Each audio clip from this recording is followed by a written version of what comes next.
Would you like a sourdough starter bread recipe with minimal effort and quite a bit of flavor in your bread machine?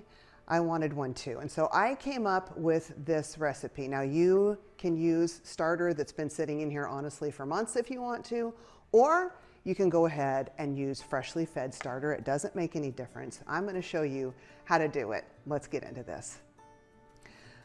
Today I'm going to share with you my sourdough discard bread recipe made in the bread machine. I love my bread machine, but since making sourdough bread, recipes in my bread machine just haven't tasted the same. And some days I don't have time to start sourdough all the way from the beginning, and usually that starts the day before. And I also don't have any bread left in the freezer. So I came up with this bread recipe. This works really well. So what you're going to want to do with your bread machine, scroll through and find the one that has the longest time to make the bread. I believe mine is like 3.5 or 4 hours, and it's the French bread setting, and that will normally be the case. This bread machine also has a sourdough setting, but it doesn't really work. It doesn't really make sourdough. So sometimes I will do that on that setting just because it takes like 6 hours and it lets it proof longer. So if your machine does have that setting, you can do this same thing using it and your bread will come out even fluffier. But this is a really decent recipe done on the French bread setting. I want to talk about my bread machine a little bit because I know someone's going to ask. This is the KBS bread machine. If it is still available on Amazon, I will link it for you. I have a love-hate relationship with this though. This turns out the best and softest bread machine bread I've ever had. It's also really loud. It makes a huge clacking sound when the knead bar goes around, and I need to find my knead bar. Hang on a second.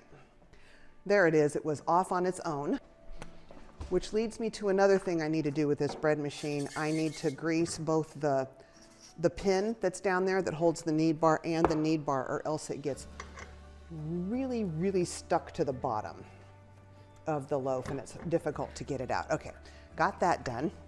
So now let's start assembling our discard bread. If you have freshly fed starter you'd like to use, that's fine too. A lot of people don't accumulate discard like I do because I like making discard recipes, but I'm just going to set my scale and tear it out, and I'm going to put in 100 grams. I'm hoping I have 100 grams in here of discard.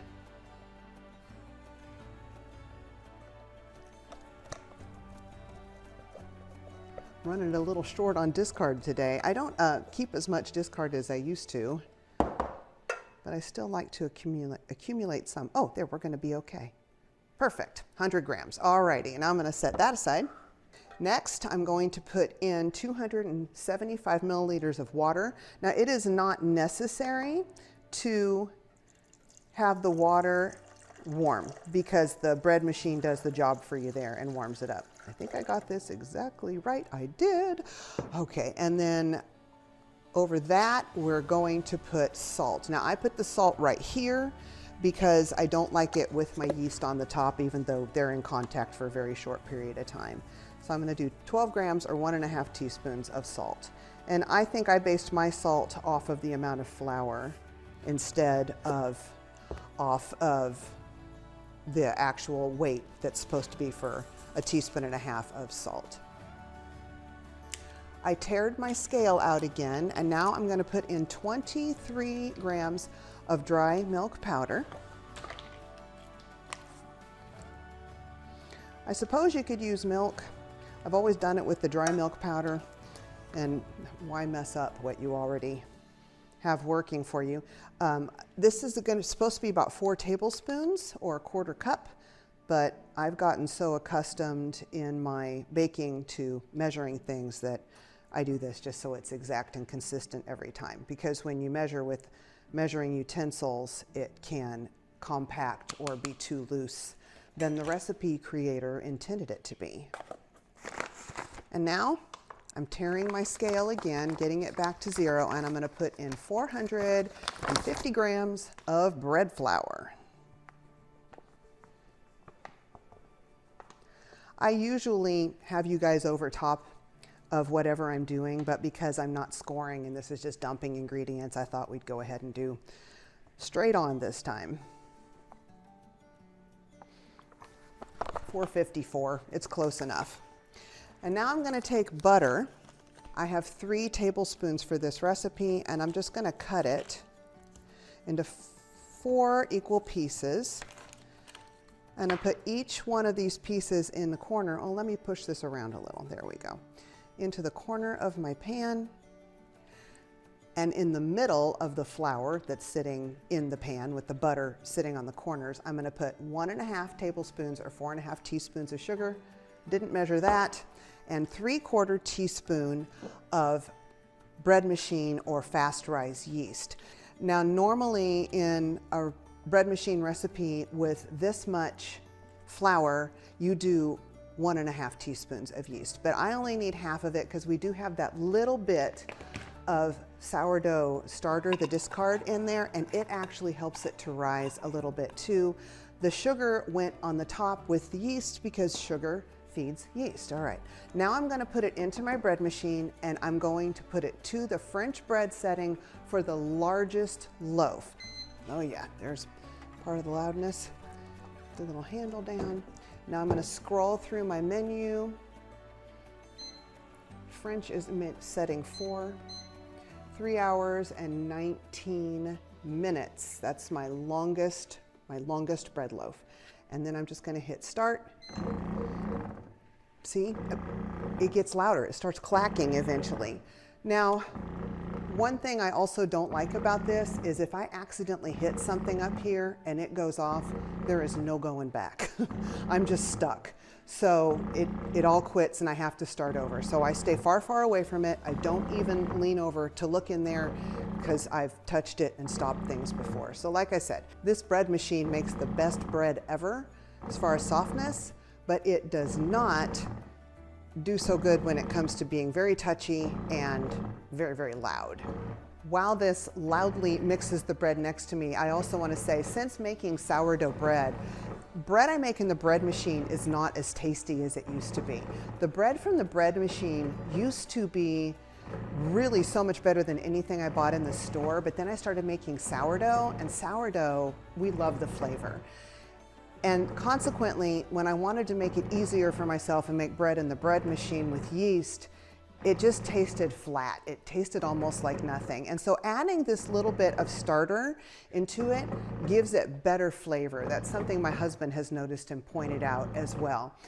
If your starter is quite a bit older or very tangy, you're going to get more of that sourdough taste. If it's still kind of mild, then you're going to get less of that sourdough taste, but it's still going to have a much better flavor, in my opinion, than other French breads that are made in the bread machine. And now we just have to wait 3 hours and 20 minutes for it to get done.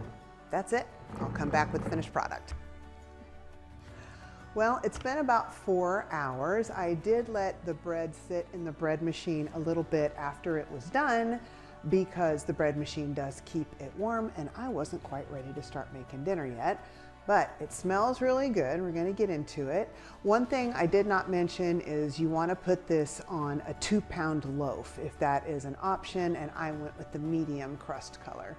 So let's see how she looks. Oh, she's pretty. Nice round top on it there. I'm going to tilt it out.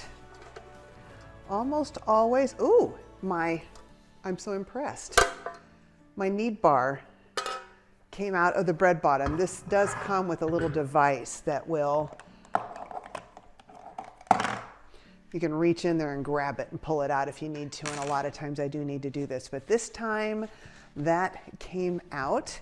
Give it a slice in the middle just to show you the crumb. This is not going to have an open crumb. It has a fine crumb, just like a sandwich loaf. I'm going to just slice it and slice it since that's how we're going to eat it.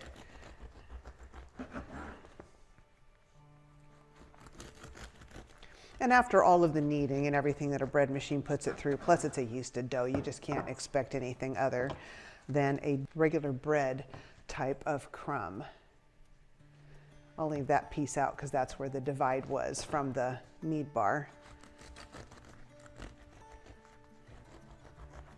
I'm going to serve this with dinner tonight.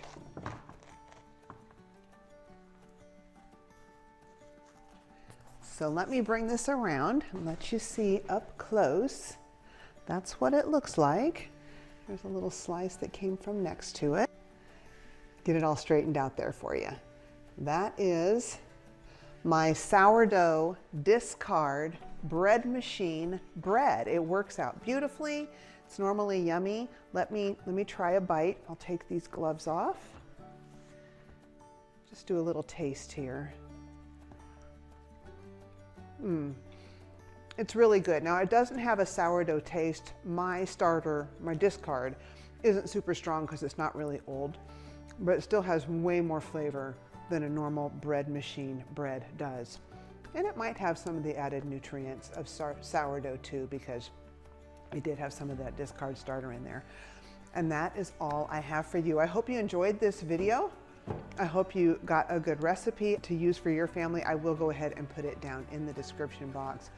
If you do me a real quick favor, squish the like button. It helps the video so much. And if the option to hype comes up and you would choose to do that, I would be really honored. Subscribe if you like different types of videos, including scoring and recipes about sourdough, and leave a comment down in the comment section for me. That's the funnest part for me, is interacting with you. And I will see you on my next video. Bye-bye, and be blessed.